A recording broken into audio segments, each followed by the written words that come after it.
ونعوذ بالله من شرور أنفسنا ومن سيئات أعمالنا ومن يهد الله فلا مضل له ومن يضلله فلا هادي له ونشهد أن لا إله إلا الله ونشهد أن محمدا عبده ورسوله. قال الله تعالى في القرآن المجيد: يا أيها الناس اعبدوا ربكم الذي خلقكم والذين من قبلكم لعلكم تتقون الذي جعل لكم الأرض فراشا والسماء بناء وأنزل من السماء ماء فأخرج به من الثمرات رزقا لكم فلا تجعلوا لله أندادا وأنتم تعلمون. وإن كنتم في ريب مما نزلنا على عبدنا فأتوا بسورة من مثله وادعوا شهداءكم من دون الله إن كنتم صادقين. فإن لم تفعلوا ولم تفعلوا فاتقوا النار التي وقودها الناس والحجارة أعدت للكافرين. وبشر الذين آمنوا وعملوا الصالحات أن لهم جنات تجري من تحتها الأنهار كلما رزقوا منها من ثمرة رزقا قالوا هذا الذي رزقنا من قبل وأتوا به متشابها ولهم فيها أزواج مطهرة وهم فيها خالدون. إن الله لا يستحيي أن يضرب مثلا ما بعودة فما فوقها فأما الذين آمنوا فيعلمون أنه الحق من ربهم وأما الذين كفروا فيقولون ماذا أراد الله بهذا مثلا يضل به كثيرا ويهدي به كثيرا وما يضل به إلا الفاسقين الذين ينقضون عهد الله من بعد ميثاقه ويقطعون ما أمر الله به أن يؤصل ويفسدون في الأرض أولئك هم الخاسرون. كيف تكفرون بالله وكنتم أمواتا فأحياكم ثم يميتكم ثم يحييكم ثم إليه ترجعون. هو الذي خلق لكم ما في الأرض جميعا ثم استوى إلى السماء فسواهن 7 سماوات وهو بكل شيء عليم. رب اشرح لي صدري يسر لي أمري واحلل عقدة من لساني يفقهوا قولي. اللهم أرنا الحق حقا وارزقنا اتباعه وأرنا الباطل باطلا وارزقنا اجتنابه آمين يا رب العالمين. سورہ بقرہ آیت نمبر 21 سے لے کر اور آیت نمبر 29 تک کم از کم 4 یا 5 جملے ہو گئے ہیں اس پر. اور میرا خیال ہے کہ ہر آیت کا ترجمہ بھی آپ کے سامنے موجود. تفسیر کا وہ حصہ جو ایمانیات کے ضمن میں ہے وہ بھی میں نے آپ کے سامنے رکھا، یعنی محکمات. تفسیر کا وہ رخ جو متشابہات کے ضمن میں آتا ہے پچھلے جمعے میں نے وہ بھی آپ کے سامنے رکھا. فزکس کی وہ تھیوری جو ایٹم کیا ہے، اکائی کیا ہے، میٹر کیا ہے، انرجی کیا ہے، میٹر اور انرجی میں کیا فرق ہے، یسبح للہ ما فی السماوات والارض کا مفہوم کیا ہے، ہماری ہر چیز تسبیح کر رہی ہے اس سے مقصود کیا ہے. میں نے آپ کو وہ فزکس کے حوالے سے بھی اس دن کمپیوٹر پہ تمام وہ چیزیں کوشش کی کہ اس انداز سے بتائی جا سکیں کہ آپ کے ذہنوں میں اجاگر ہو جائیں. آج میں وہ ساری آیات جو پچھلے 4 یا 5 جمعوں سے ہم پڑھ رہے ہیں اس کو میں نے سارا کا سارا آپ کے سامنے آج رکھ دیا. یعنی آیت نمبر 21 سے اور 29 تک کی 8 آیات. ان 8 آیات میں جو سب سے پہلی چیز ہے، وہ اہم چیز ہے، وہ ہے سعبدو. عبد کا ذکر آیا کہ بس اللہ کی عبادت کرو. اور جو اس آیتوں میں سب سے آخری چیز آ رہی ہے وَهُوَ بِكُلِّ شَيْءٍ عَلِيمٌ.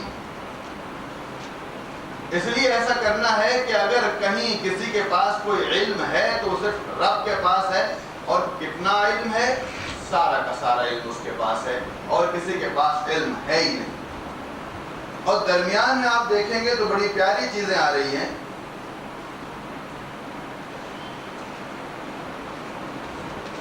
خاص طور پر لفظ آیا ہے وَقُودُهَا النَّاسُ وَالْحِجَارَةُ.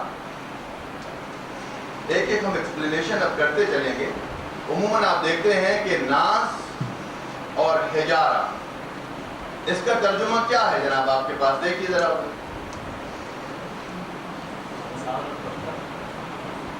انسان اور پتھر. ترجمہ پورا پڑھیے.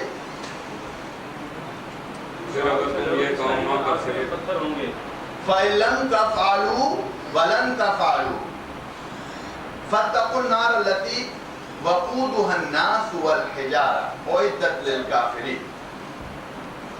کیا اس کا مطلب سمجھتے ہیں آپ؟ سامنے آپ کی کتابیں موجود ہیں، ترجمہ بھی موجود ہے، اور یقیناً پہلا جسے کہنا چاہیے حصہ ہے قرآن کا، پہلی سورت ہے اس اعتبار سے کہ سورہ فاتحہ تو ایک آپ کہہ سکتے ہیں کہ اوپننگ ہے. کیا ہے آپ کا؟ ہم دیکھتے ہیں اس کے بعد ایک لفظ آ رہا ہے آیت کے ختم ہونے سے پہلے اُعِدَّتْ لِلْكَافِرِينَ. اور یہ وعدہ ہے ہمارا، ہم ایسا کر کے رہیں گے کافرین کے ساتھ. تو معلوم یہ ہوا کہ یہاں انسان کو کافر تو کہا جا سکتا ہے، پتھر کافر کیسے ہو جائے گا؟ وَقُودُهَا النَّاسُ وَالْحِجَارَةُ. ہم نے کہا پتھر پتھر کرتے رہے. پتھر تو ان کو کہا ہے جو پتھر ہیں. کیسے پتھر؟ کیا آیا قرآن میں سورہ بقرہ ہی میں؟ وَهِيَ كَالْحِجَارَةِ أَوْ أَشَدُّ قَسْوَةً إِنَّ مِنَ الْحِجَارَةِ يَتَفَجَّرُ مِنْهُ الْأَنْهَارُ إِنَّ مِنَ الْحِجَارَةِ يَشَّقَّقُ فِيهَا يَخْرُجُ الْمَاءُ. کہ اس میں سے تو پانی نکل آتا ہے، وہ رو پڑتے ہیں، وہ پھٹ جاتے ہیں، وہ ڈھہ جاتے ہیں. وَهِيَ كَالْحِجَارَةِ. مگر تم جب سخت ہو جاتے ہو تو اس سے آگے نکل جاتے ہو. او اشد قسوہ. پتھر تو کچھ ہوتا ہی نہیں بیچارہ، تم اس سے بھی آگے نکل جاتے ہو.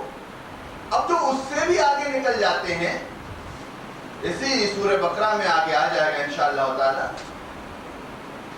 اس کے کیا معنی؟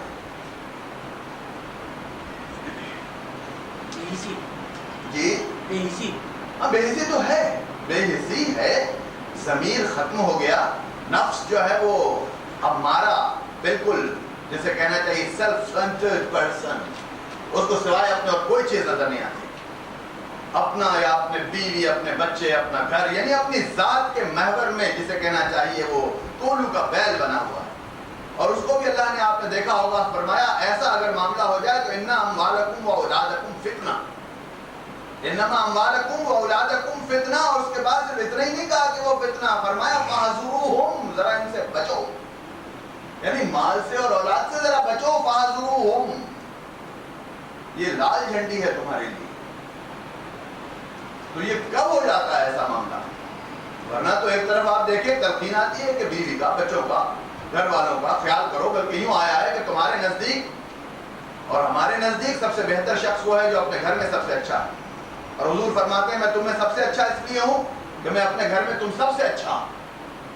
تو ایک طرف ہم دیکھتے ہیں کہ یہ معاملہ آ رہا ہے، اور دوسری طرف ہم دیکھتے ہیں قرآن کہتا ہے فاحذروہم، ذرا ان بیوی بچوں سے، اس مال و متاع سے بچو.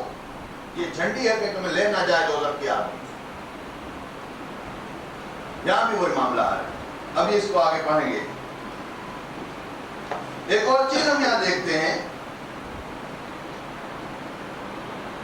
کیف تکفرون باللہ وکنتم امواتا فاحیاکم ثم یمیتکم ثم یحییکم ثم الیہ ترجعون.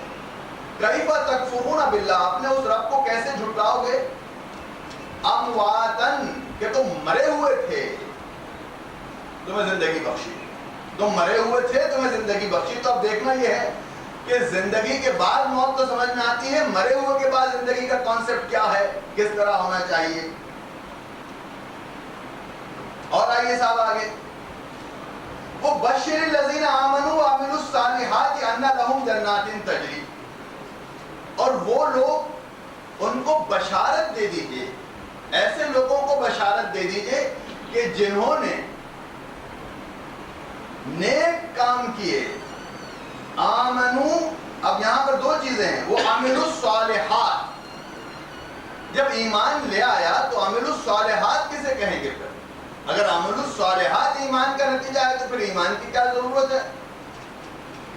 یہ بھی ابھی ہم دیکھیں گے کہ آمنو کیا ہے، وہ عملوا الصالحات کیا ہے.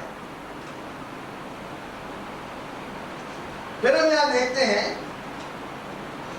ان اللہ لا یستحی ان یضرب مثلا ما بعوضۃ فما فوقها، اللہ کو کوئی حجاب نہیں ہے کہ اگر وہ ایک مچھر یا مکھی کی مثال پیش کر دے اسے نہیں حجاب آتا. شاید تم یہ سوچو کہ اتنی چھوٹی سی چیز کی مثال کو مثال دیتے بڑی، تو وہ بڑی سے بڑی چیز کی بھی مثال دے سکتا ہے اور چھوٹی سے چھوٹی چیز کی بھی مثال دے سکتا ہے.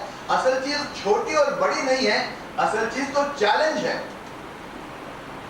وہ چیلنج کرتا ہے کہ اگر یہ میں نے چھوٹی سی ایک چھوٹی چیز بھی تمہارے سامنے پیش کی ہے تو وہ بھی چیلنج کے طور پر پیش کی ہے، تم کوشش کر کے دیکھ لو ایسی چیز بھی پروڈیوس کرنے کی. پروڈیوس نہیں، ری پروڈیوس. وہ بھی ہم آج اس کو بھی دیکھیں گے انشاءاللہ تعالی. پچھلی دفعہ آپ کو یاد ہوگا کہ میں نے اسی ضمن میں تمام 8 اور 9 آیات کے تناظر میں آپ کو بتایا تھا کہ ربوبیت کیا ہے، خالقیت کیا ہے، رزاقیت کیا ہے، خلق و امر کسے کہتے ہیں، بدیع و فاطر کسے کہتے ہیں، ایٹم اور انرجی میں کیا فرق ہے، احسن الخالقین کسے کہتے ہیں، تخلیق اور تولید اس میں کیا فرق ہے. کیوں بھائی؟ تخلیق اور تولید، بنانے والا for the first kind of produce کی جائے mentioned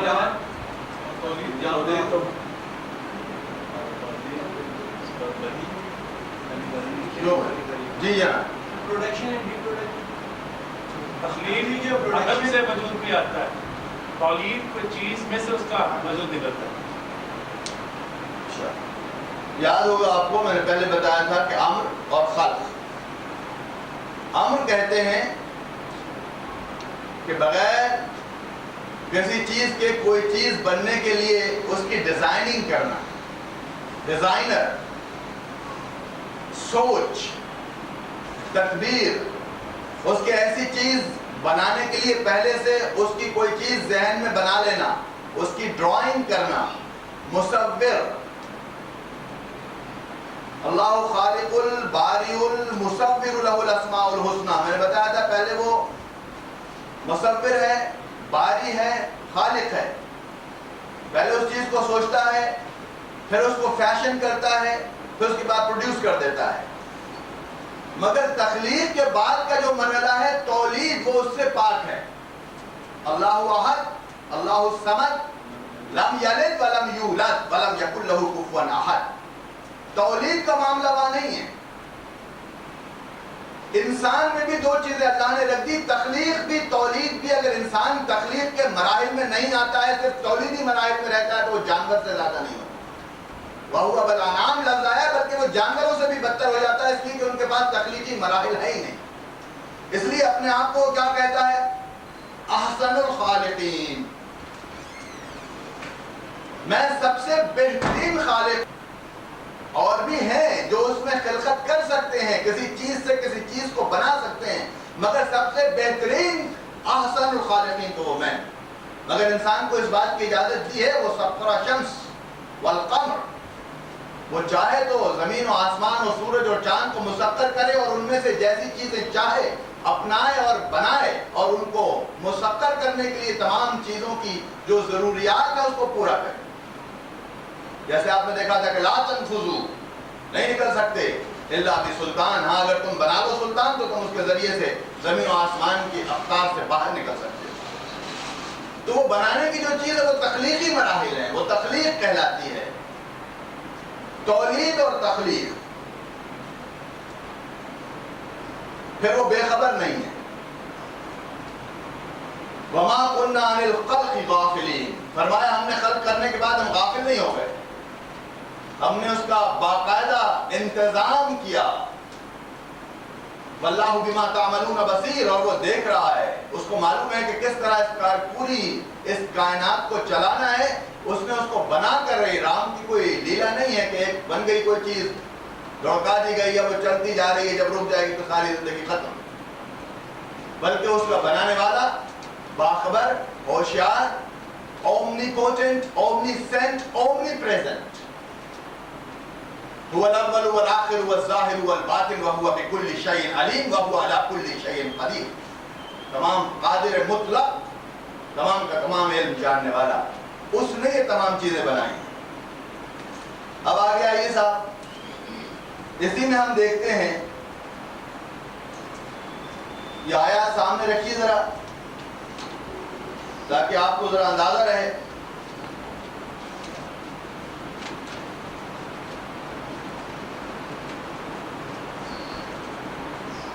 فَلَا تَجْعَلُوا لِلَّهِ أَنْدَادًا وَأَنْتُمْ تَعْلَمُونَ. تو لفظ آیا پھر کسی کو میرے برابر نہ بنا لینا. زمین میں نے دی، آسمان میں نے دیا، پانی میں دیتا ہوں، اس میں تمام چیزیں میری بنائی ہوئی ہیں، تم بھی میرے بنائے ہوئے ہو. تم سے پہلے بھی جو چیزیں تھیں وہ بھی میں نے بنائی، تمہارے باپ دادا بھی میں نے پروڈیوس کیے، تمہارا رزق بھی میں دیتا ہوں، اس کے سامان و اسباب بھی میں کرتا ہوں، اس کی علت بھی میں نے پرووائڈ کی ہے. تو کہاں بھاگے جا رہے ہو؟ خبردار کسی کو میرا ہمسر، میرے برابر نہ بنانا. اب جیسے ہی ہمارے ذہن میں یہ بات آتی ہے کہ میرے برابر نہ بنانا،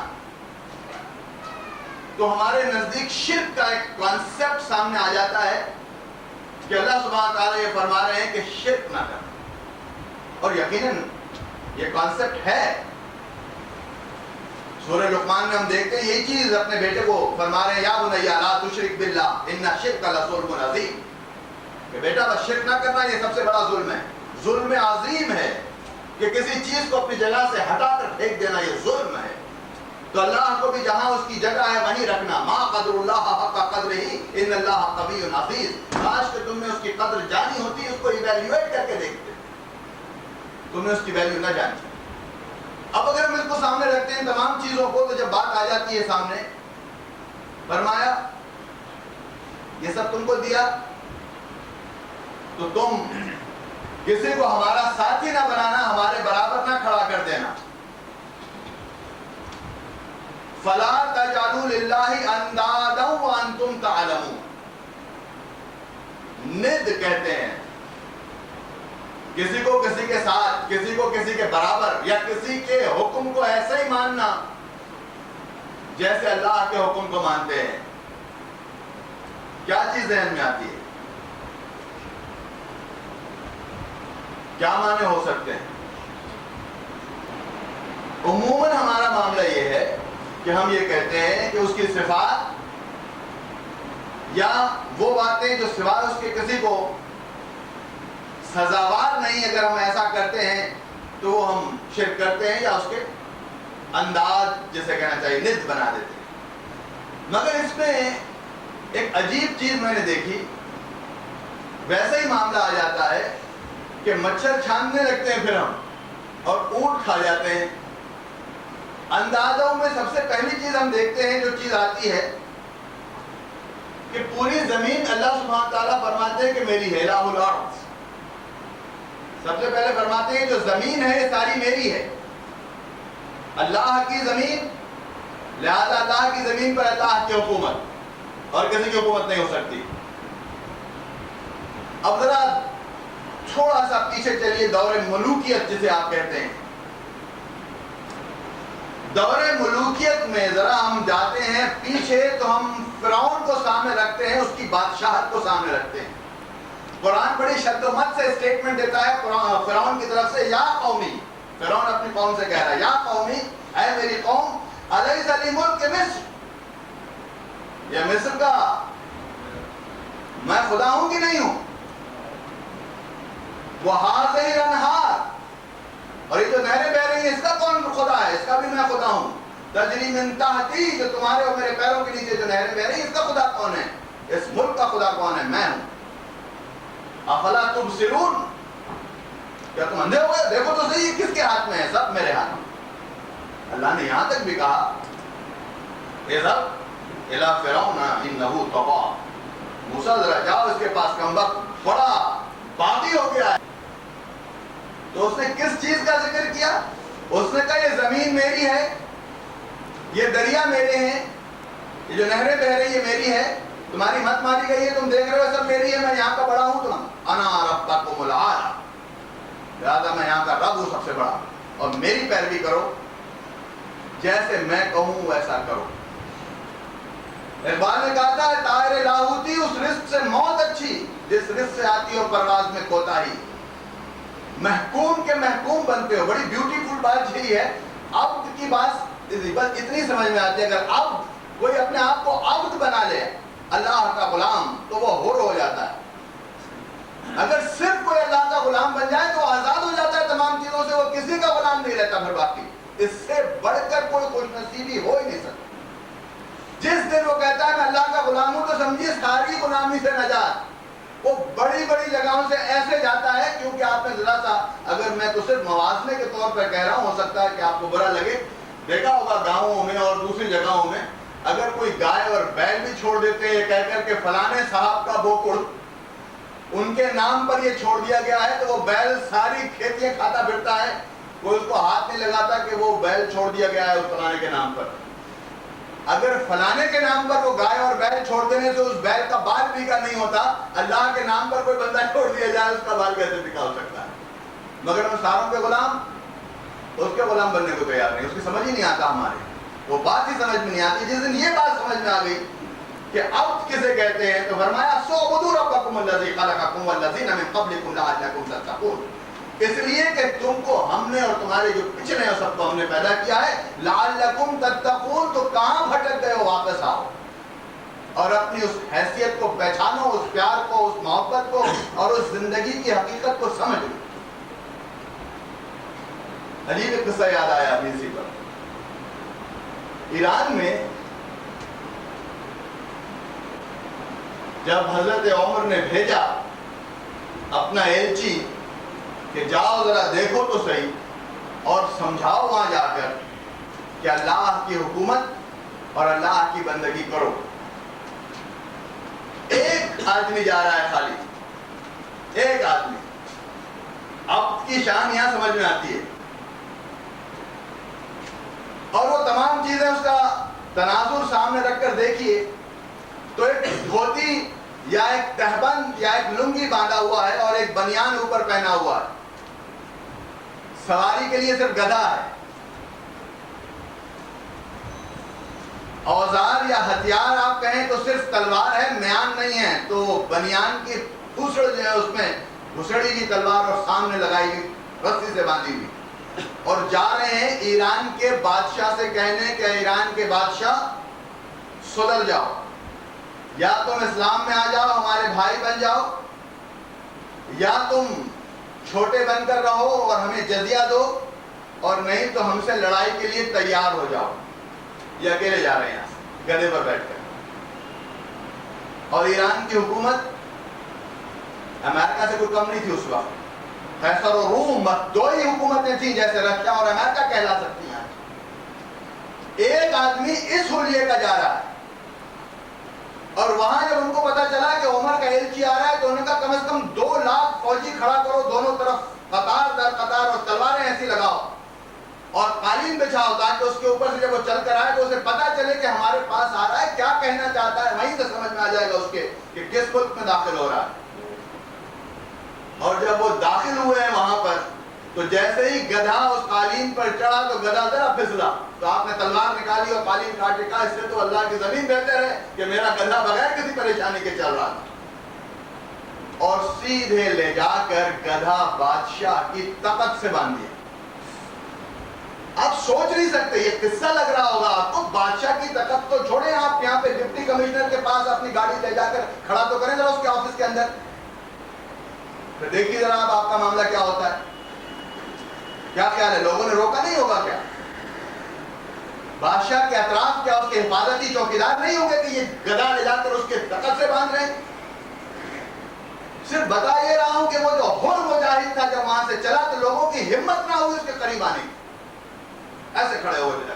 یہ کیا, یہ چیزیں دیگر. اسی پر عبد کے لیے کہا تھا اقبال نے کہ عبد دیگر عبدہو چیزیں دیگر. وہ غلام جو ہوتے ہیں وہ ٹیڑے میڑے غلام, وہ کچھ اور غلام ہوتے ہیں, اور وہ جو ایک غلام ہوتا ہے اللہ کا وہ چیزیں دیگر. ما سراپا انتظار و منتظر, وہ ہما وقت ہاتھ ایسے پھیلائے رکھتے ہیں کہ کچھ دے دو, اور وہاں معاملہ یہ ہوتا ہے کہ اللہ ان کی طرف منتظر رہتا ہے کہ ہمارے پاس کب آؤ گے. وہ سراپا انتظار وہ منتظر. یہاں بھی معاملہ یہی ہے, وہاں اندر پہنچ رہے ہیں. لوگوں نے کہا تمہیں کچھ شرم و حیا ہے؟ تو اس نے کہا یہی یاد دلانے آیا ہوں ان کو کوئی شرم و حیا ہے کہ اللہ نے جن لوگوں کو آزاد پیدا کیا ان کو غلام بناتا ہے. ان کی ماں نے ان کو آزاد پیدا کیا, ان کے رب نے ان کو آزاد پیدا کیا. ہے لوگوں, میں تم کو اس کی غلامی سے چھڑانے آیا ہوں, کون ہے میرے ساتھ؟ سب. اور میں اس کی غلامی میں دینے آیا ہوں کہ جس کا غلام ایسا ہوتا ہے جس سے لوگ ایسے ہو جاتے ہیں. آگے آئیے, تو میں نے آپ کو وہ بات بتائی جو ایران کی. آئیے ذرا روم کی. روم نے بھی کہا یہاں سے تو ایران بھیجا تھا, ایک عبد کا نظارہ وہاں کروایا گیا, آئیے دوسرے عبد کا نظارہ روم سے آ رہے ہیں دیکھنے کے لیے. روم کے بادشاہ نے کہا ذرا جا تو رہے ہو, وہاں پر کوئی ایسا جنرل بھیجو اتنا بہترین واریر ہو کہ وہاں جائے تو کچھ بات کر کے آئے. سنا ہے کہ عمر کے سامنے لوگ ایسے ہو جاتے ہیں. کئی جنرل بات گئے. تذکرہ مثنوی روم میں بات عمدہ اس کا آیا. مولانا کہتے ہیں کہ پھر ایک جنرل کہتا ہے کہ میں نے اتنی لڑائیاں لڑی تھی کہ میرے سامنے موت کوئی چیز نہیں تھی. میں نے کہا میں جاتا ہوں عمر کے پاس, اور وہ عمر کے پاس آ گیا. مدینے پہنچتے لوگوں سے پوچھتے ہیں کہ تمہارے بادشاہ کا محل کہاں؟ لوگ ہنسنے لگے. بادشاہ کا محل, یہ تو دو متضاد چیزیں وہاں پر, نہ بادشاہ ہے نہ محل ہے. انہوں نے کہا وہ جو عمر, وہ آگے جائیں آپ کو مل جائے. شہر کے اندر پہنچتے ہیں, کنویں کے پاس ایک بڑھیا سے پوچھتے ہیں بادشاہ اور محل. وہ کہتی ہے کون سا بادشاہ کون سا محل, ہمارے پاس ایسی کوئی چیز نہیں ہوتی. ان کا عمر, انہوں نے کہا وہ لیٹا ہوا, وہ لیٹا ہوا. کہتا درخت کے نیچے, قمیض اتاری ہوئی, وہ سرانے رکھی ہوئی, تلوار جھاڑ سے لٹکی ہوئی, اور بے خبر سو رہا ہے جیسے کہ کوئی معاملہ ہی نہ ہو. پوری دنیا میں دہشت ہے جس عمر کی, اس کا خود کا معاملہ یہ ہے. اور وہ جو وہاں سے واریر آیا تھا وہ کہتا ہے میں کھڑا ہو گیا اور مجھے نہیں پتا کتنی دیر کھڑا رہا, میری ہمت نہیں اس کو اٹھانے کی. اور جب وہ اٹھا ہے تو وہ دہشت جاتی رہی اور ایسے لگا کہ جیسا میں اس کو سالوں سے جانتا. تب میں نے اس سے پوچھا کہ تمہارا معاملہ یہ ہے کہ دنیا تم سے خوف کھاتی ہے اور تم ایسے لیٹے ہو کوئی مار دے؟ تو نے کہا جو اللہ سے ڈرتا ہے وہ کسی سے نہیں ڈرتا. فرق تیرے اور مجھ کے اندر یہی ہے کہ میں صرف اپنے رب سے ڈرتا ہوں اور کسی سے نہیں ڈرتا.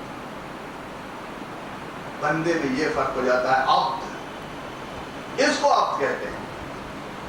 یا ایھا الناس اعبدوا, تو مسلمانوں سے کہا ہے مسلمانوں ان تمام دنیا کو جا کر کہہ دو اعبدوا, بس ایسے بندے بن جاؤ, ایسے غلام بن جاؤ. یعنی آزادی کی لہر ان کے اندر ڈال دو, ان کو آزاد کر دو, ان کو غلامی کے جنگل سے نکال دو, ان کے جو توخ پڑے ہوئے ان میں سے باہر لے آؤ. یہی وہ وجہ ہے, آپ کو معلوم ہونا چاہیے. ہو سکتا ہے کہ بڑی تلخ حقیقتیں لگ رہی ہوں, پاکستان میں خاص طور پر اور دنیا میں عام طور پر آپ دیکھیں گے کہ سوشلزم کا پرچار ایک وقت بہت زور و شور سے ہوا, یہاں تک کہ اسلام میں بھی اسلامی سوشلزم ٹھوس دیا گیا. اور یوتھ کو ہم نے دیکھا کہ سارے کے سارے بھاگے جا رہے ہیں. کوئی ماؤ کی کتاب اٹھایا ہوا ہے تو کوئی ٹراسکی کی اٹھایا ہوا ہے, کوئی کارل مارکس کو پڑھ رہا ہے. ساری کتابیں آپ کو شیلف میں نظر آتی تھی ان ایلیٹس اسٹوڈنٹس کی, مگر نہیں آتی تھی تو قرآن نظر نہیں آتا. یہ داستان پارینہ ہے, اس میں ہے کیا, ہمیں ملے گا کیا.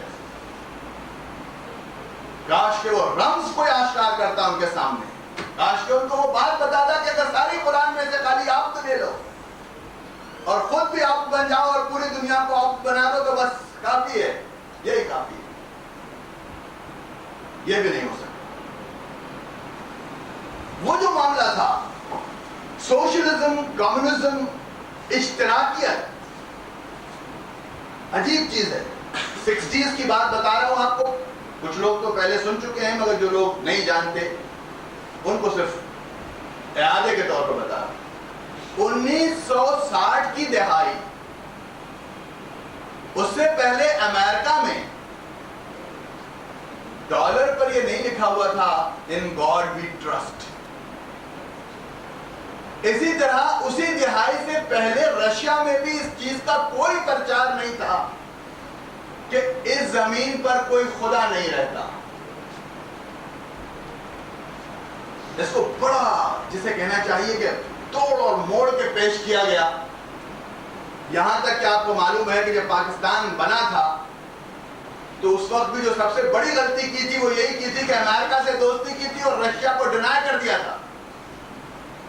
کیوں ڈینائی کر دیا تھا جناب؟ اس لیے کہ وہ ملحد ہیں. بھائی انہوں نے تو کبھی نہیں کہا ہم ملحد ہیں, انہوں نے نہیں کہا. انہوں نے ایک ہی چیز کہی تھی, انہوں نے کہا ہم رب کو نہیں مانتے. کس رب کو نہیں مانتے؟ اس رب کو کہ جس کے رب کی سرزمین میں لوگ آزاد نہیں رہ سکتے, غلام رہتے ہیں, ہم ایسے رب کو نہیں مانتے. تو یہی تو آپ کے رسول نے کہا تھا, قُلْ يَا أَيُّهَا الْكَافِرُونَ لَا أَعْبُدُ مَا تَعْبُدُونَ وَلَا أَنْتُمْ عَابِدُونَ مَا أَعْبُدُ وَلَا أَنَا عَابِدٌ مَا عَبَدتُّمْ وَلَا أَنْتُمْ عَابِدُونَ مَا أَعْبُدُ لَكُمْ دِينُكُمْ وَلِيَ دِينِ.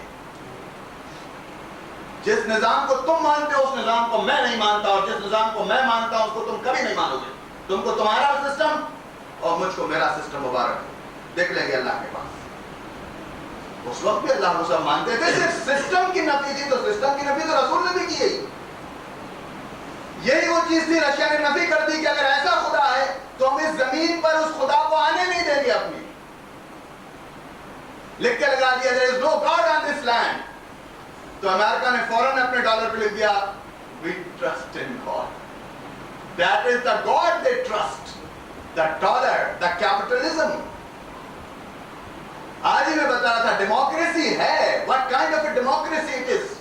Democracy within capitalism. You cannot come out of the democracy. But this is not for by the people, for the people, of the people. This is for the people.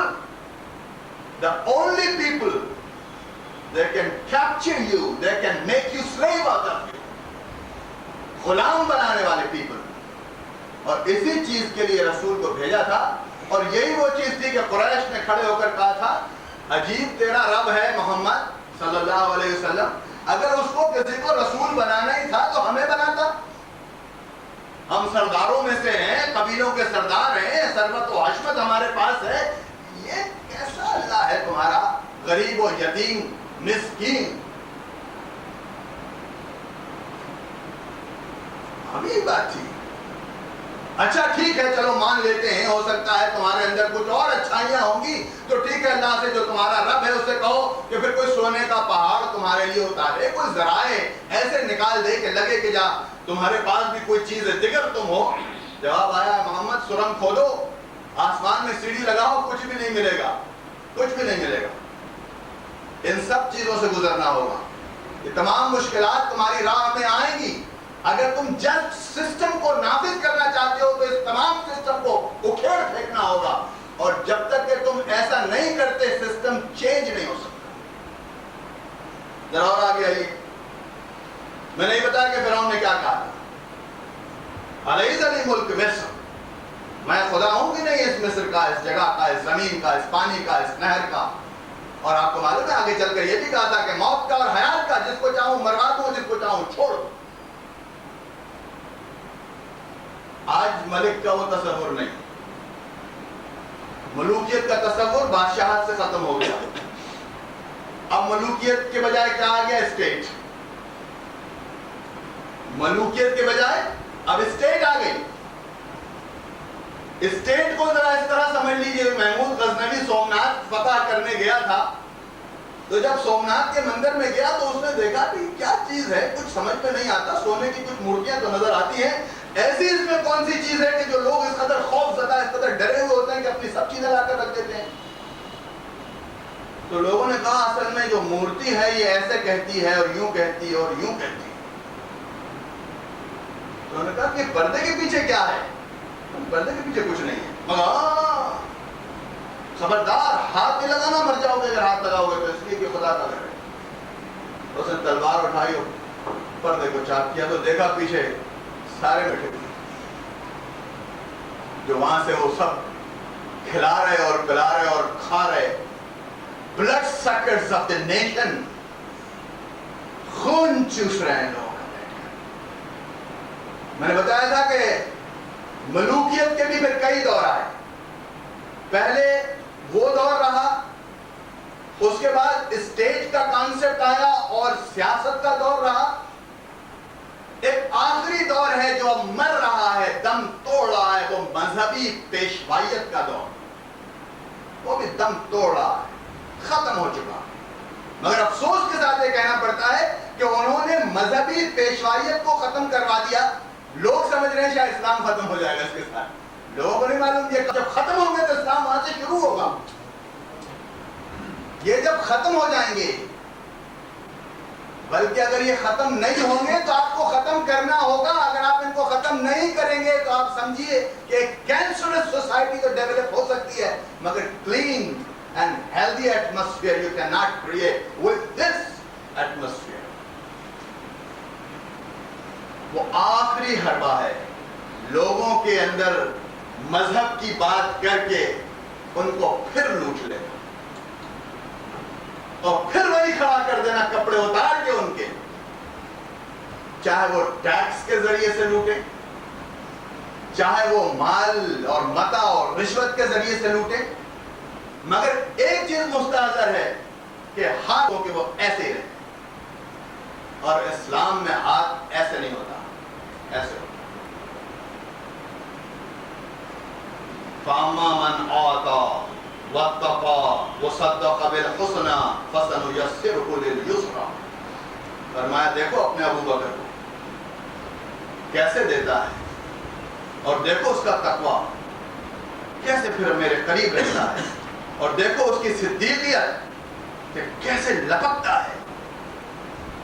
ہم نے بھی آسان کر دیا اس کا یہ راستہ. اور وہ قریش کے سرداروں کو دیکھو, وَأَمَّا مَنْ بَخِلَ وَاسْتَغْنَى وَكَذَّبَ بِالْحُسْنَى. بخیل ہیں کم وقت, مر رہے ہیں. اگر ان کی باتیں تم سنو تو ذرا اگر یوں بھوچال آ جائے تو سب سے پہلے پوچھتے ہیں پیسے کا کیا بنے گا. سب سے پہلے ان کی مصیبت یہ آتی ہے کہ پیسے کا کیا ہوگا.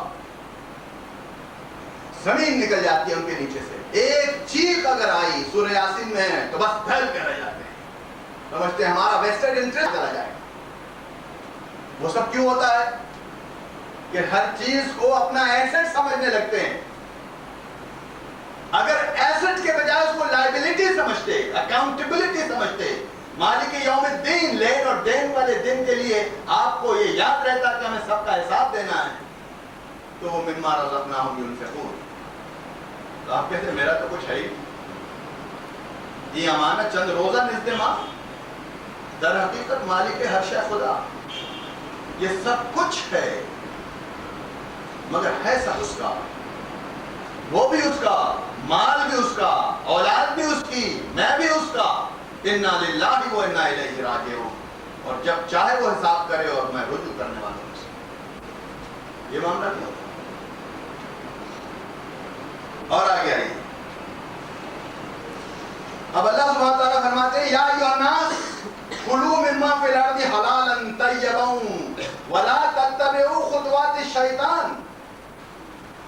اے لوگوں, لیکن یہاں پہ نہیں کہا یا ایھا الذین آمنوا, یا ایھا الناس, وہاں بھی آیا تھا یا ایھا الناس اعبدوا ربکم. اے لوگوں بس آزادی حاصل کر لو اور سوائے اپنے رب کے کسی غلامی نہ کرو. یہاں آیا وہی لوگوں سے ذکر ہو رہا ہے آگے چل کر, اے لوگوں جو آزاد ہو گئے ہو, کلوا مما فی الارض, زمین تمہاری ہے آج سے, جہاں سے چاہو کھاؤ, سب حلال ہے. حلال کے ساتھ ایک لفظ آیا طیب,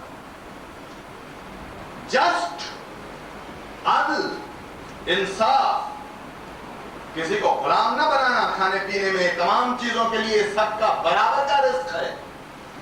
وہ ایک تصویر لگائی تھی میں نے صومالیہ کی ایک لڑکی کی، جو بھوک کی وجہ سے اس میں ہڈیاں بھی نظر نہیں آ رہی تھی مجھے، اور میں نے نیچے عربی کی ایک آیت لکھ دی تھی قرآن کی، بِأَيِّ ذَنبٍ قُتِلَتْ، کہ اللہ نے کہا تھا کہ اے لڑکی تجھے زندہ درگور کس نے کر دیا؟ ہم نے تو تمہارا رزق اتارا تھا یہاں پر۔ تو میں نے کہا تھا ہم کھا گئے اس کا رزق۔ اگر ہم 12 روٹیاں نہ کھاتے تو اس کو بھی آدھی روٹی ضرور ملتی۔ اگر ہم 7 کورسز نہ کرتے تو ان کے لیے بھی کچھ نہ کچھ مال بچ جاتا۔ اگر ہم بے حساب نہ روڈ پر پھینک دیتے کھانے کے بعد بچا کر تو ان کے لیے بھی کوئی نہ کوئی صورت نکل آتی۔